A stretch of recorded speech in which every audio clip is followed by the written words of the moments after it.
Hello and welcome. Today I thought I would give you a tour of my craft room, but before I do that I need to do a huge tidy up here. Over the weekend my children and their crafts have really crept up into my space here, and so let's go ahead and tackle the tidy up and then I'll give you a grand tour of the space.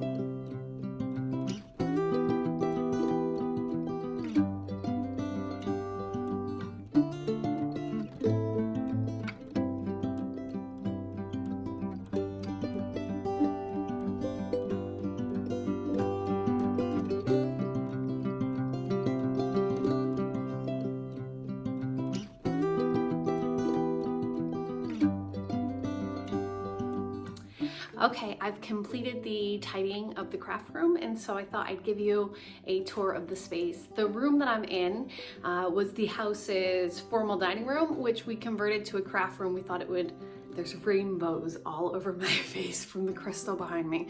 I'll flip the camera around in a second so you can see that. This room was the formal dining room, and then we converted it to the craft room, which has worked out really good because it's on the first floor, so it's easy to get in and out of, and it gets a lot more use. The crafts and the supplies all get a lot more use than they did upstairs. So let's go. First of all, this is the crystal that was causing all the rainbows on my face. I got this at a little gift shop down in Cape May, New Jersey, and I absolutely love it because it brings rainbows into my day almost every day that's sunny. In addition to this being my craft room, it's also a little bit of a dual purpose room. We have our treadmill and some weights in here for that daily workout, so it works as a multi-use space. Behind me is a gallery wall of a lot of pieces of themed fiber artwork, as well as a original painting by my great-grandfather. So there's some fun pieces up here. I'll bring you in close to see some of the needle felting and artwork that I've purchased. My husband and I went to Iceland back in 2013, and we picked up this piece of art there. It's a needle felted sheep that we picked up just outside of Reykjavik. If you've been to Rhinebeck, you've probably seen the artist who sells this picture. She often exhibits in one of the barns there, and I just couldn't resist picking up this print a few years ago. Family pride. My great-grandfather was an artist, and he painted this picture, and I am currently the custodian of the artwork. I am not the owner of it, but I am the one who is willing to display it in their home. It belongs to my father. In this corner, I tend to store some spinning wheels that aren't in use, and I also have this little cabinet here. I purchased this and refinished it. It was a distressed farm style, I don't know, maybe apothecary cabinet is something we might describe this as. And in here I keep candles as well as beading supplies. So I keep anything related to beads that we might use for bracelet making, as well as stitch marker and any bead related craft.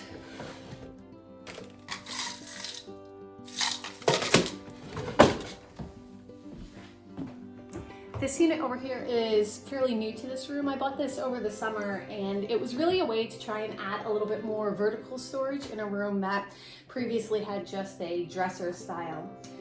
I keep a lot of different types of crafting materials in here. So in here is sort of the scrapbooking, journaling, stamping, anything in that sort of region. Here is where we keep all our watercolor paints, watercolor papers, any sort of paper craft. I tried to keep it themed, so paper craft is on this shelf, needle point, needle craft is on here. So in here would be some cross stitches, embroidery floss, maybe even some different types of kits that I have received as presents for needle felting. And let's see if I have anything else that I could show. And there's another needle felting. So these are all mostly, needle related crafts. A lot of them were ones that I've been gifted for various holidays. Yeah, so let's keep going. On this shelf down here is all knitting related items, or yarn and fiber, I should say. In here, these two boxes, I store all of my knitting needles. I don't know if I'm brave enough to share what's in here because it's a little bit of a mess. So double pointed, straight needles, circular needles, and small circumference, 9-inch circumference style interchangeable sets.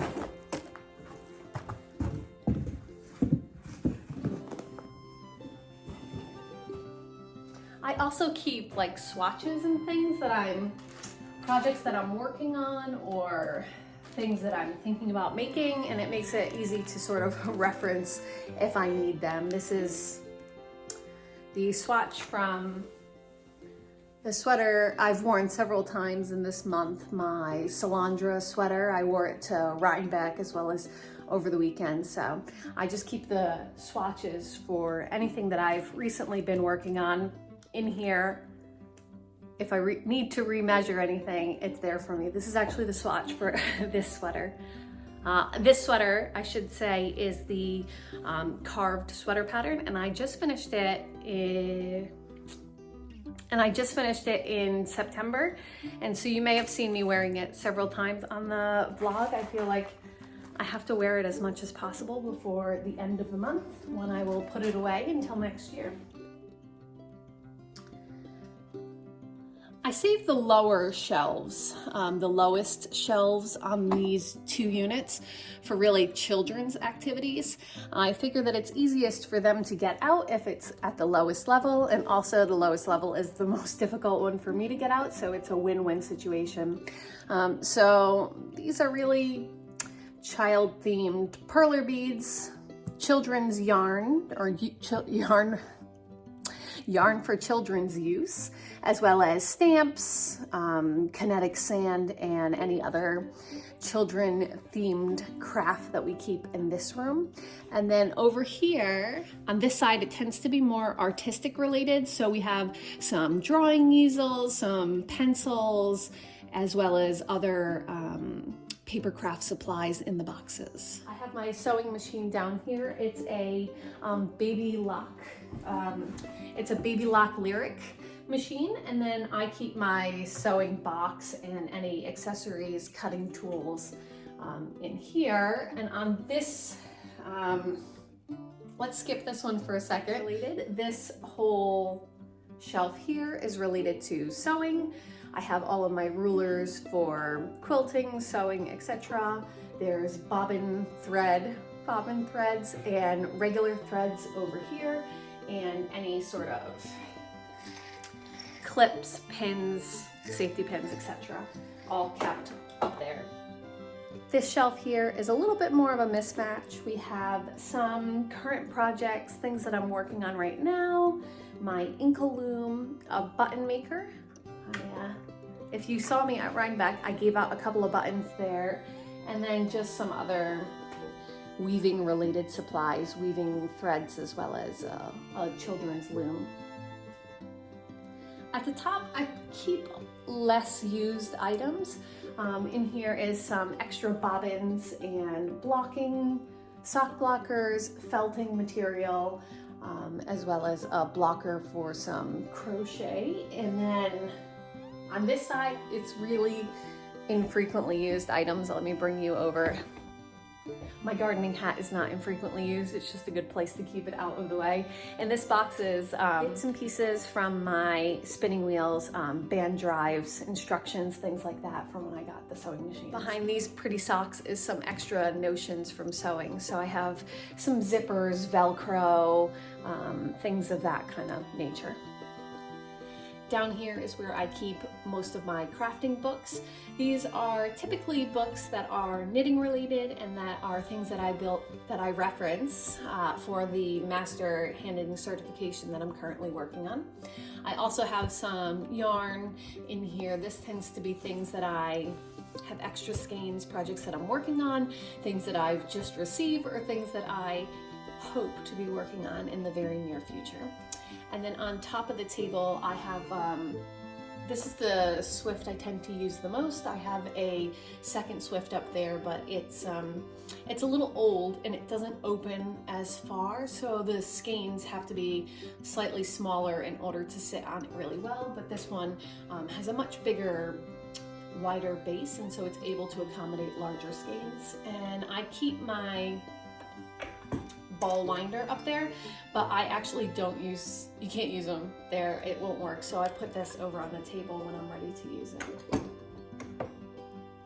I hope you enjoyed the small tour of my craft room. I picked out just about everything in this room very specifically, so if you have any questions about anything that I didn't talk about, just drop it in the comments below.